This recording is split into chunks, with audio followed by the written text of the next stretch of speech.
A jar of oil, and God was able to multiply. The Bible says, Elijah said to her, don't be,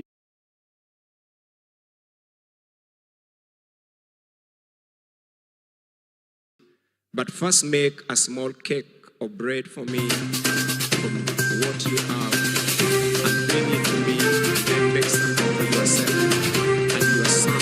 This is what the Lord, the God of Israel says. The jar of flour will not be used up. The jar of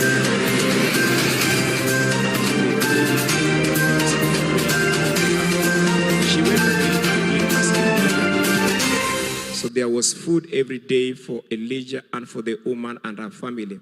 For the jar of flour was not used up, and the jug of oil did not dry, in keeping the word of the Lord spoken by Elijah.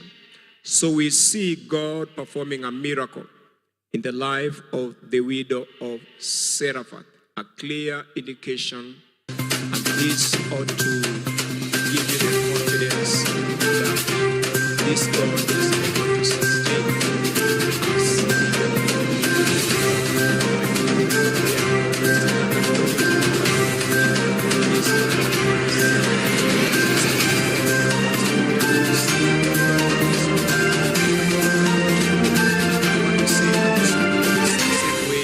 That God sustained the woman of Zarephath in the same way that He'll be able to sustain you. Your business will not go down. Your jar of oil will not run dry. There are moments that we get scared when we look at the situation that we are in. There are times you look at the money you have and the school fees you're supposed to pay, the loan you're supposed to service, the bills you're supposed to pay. There are times it can scare you, but I think the same words in this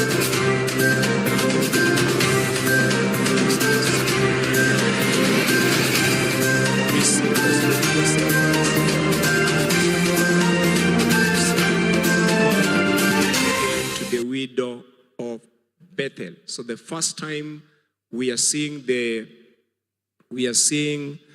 an oil well in a jar used by God to multiply was with the widow of Zarephath. The second time we see it with the widow of Bethel. 2 Kings 4 verse 1, the Bible says, now there cried a certain woman of the wives of the son of the prophet, and Elisha said, thy servant, my husband, is dead. And you know that the servant did fear the Lord, and he buried his cattle. My two sons to me, Elisha said, what shall I do? Tell me what happened. She said, has not anything in the house save a pot of oil. Then he said, go borrow you vessels abroad of all your neighbors, and even empty vessels, borrow not a few. And when you have come into the inn, You shall shut the door upon you and upon your sons, and shall pour out into all those vessels, and you shall set aside that which is good. So she went from him and shut the door upon her sons, and the vessels she had, and vessels of food that she said to her son,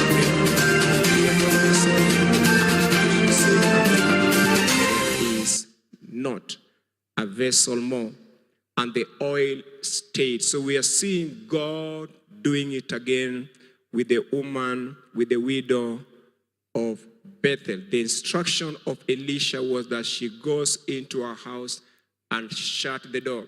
There are moments of famine that what you are required to do is always to shut your ears from the negative voices around you, the impossibility, the way the situation is, the experience of God, the wisdom of Elisha.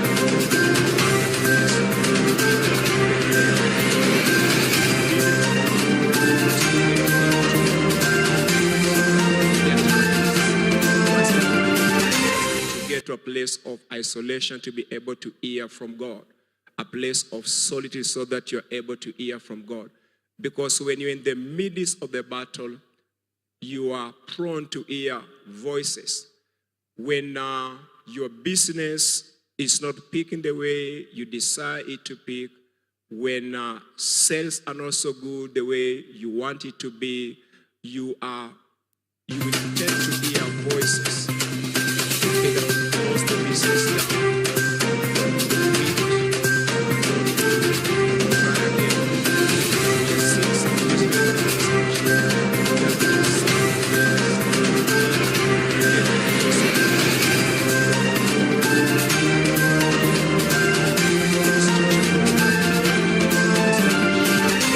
The door. A time comes in life once in a while that you just need to shut yourself from the outside world so that you are alone with your God.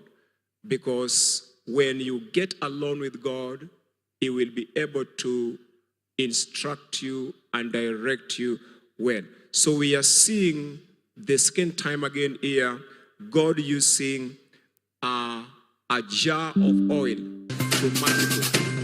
God using that which was little